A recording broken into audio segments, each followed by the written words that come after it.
Taking a look at today's Health Watch, 3 people have drowned at Cherry Creek State Park this summer alone. And while it is tempting to get in the water to cool off, it's also important to stay safe. Dr. Fish, Chief of Urgent Care at Denver Health, is joining me now. Dr. Fish, this is, I hate reporting on stories like this because it's tragic and most of the times it is preventable. So let's talk about the prevention aspect here. What can people do in order to try and prevent drowning emergencies? Okay, the first and foremost is plan ahead. Let's think about what we're doing. Obviously, the answer is life jackets. People don't want to wear them. They're not cool to wear them, but we really do want to wear them. If you're in a boat, kayaking, paddleboarding, we want you in a life jacket. It's not just about how well you can swim. It's maybe something happens. You fall, you hit your head, you get unconscious. It's really easy to not be able to plan for all those scenarios. So the safest thing is to be wearing a life jacket when you're in the water. We want to recognize that if you're with a bunch of people, pick someone to be on shore whose job is to watch you, especially in pools.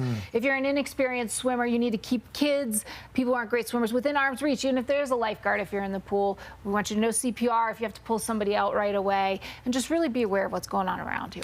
Drowning is often silent, so what should people be watching for, and how should they respond if they see someone who they think might be drowning? Yeah, so we think that people are going to flail and scream and bring awareness to drowning, but most of the time they're not. By the time somebody starts struggling, if they're swimming and drowning, they're tired. They don't have the energy to draw attention to themselves. So you should look for somebody who's kind of bobbing in and out of the water. They're potentially kind of floating onto their stomach or back and not making forward progress. That's really what you want to look for. And certainly if somebody's face down or completely motionless, we now have a really big problem. The key thing is sometimes we don't know why someone has drowned. It could be related to them or could be to water conditions. So if you see someone in that, you actually want to get help. You want to call 911 or get a lifeguard if it's available. We like to use the approach of throw or reach, but don't go, meaning you should throw something to the person, reach for them, but we don't want other people leaping into the water after them, because if there is something that's causing the situation in the water, now we've got 2, 3, 4 people struggling. Yeah, that's a good tip. What else should people remember? Because we know, look, the lakes, the rivers, the reservoirs, they are super popular, and we understand why, but what should Coloradans remember before heading out? So when we think about it, we need to first recognize that our conditions are crazy. Dave has a great job. The weather changes all the time. The local conditions change all the time.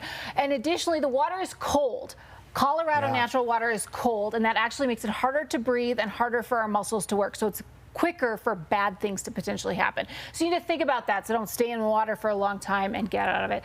I mentioned the life jacket. We've mentioned the water watcher. We want to avoid alcohol and drugs because the problem is that inhibits our ability to do what we need to do. We need to watch our kids especially. Drowning is the #1 cause of death of children ages 1 to 4. We want to keep our kids safe. No one wants to go through that. As a parent myself, that is a scary, scary thought. Great tips as always, Dr. Fish. Thanks so much for stopping by. Thank you. All right, thank you both so much.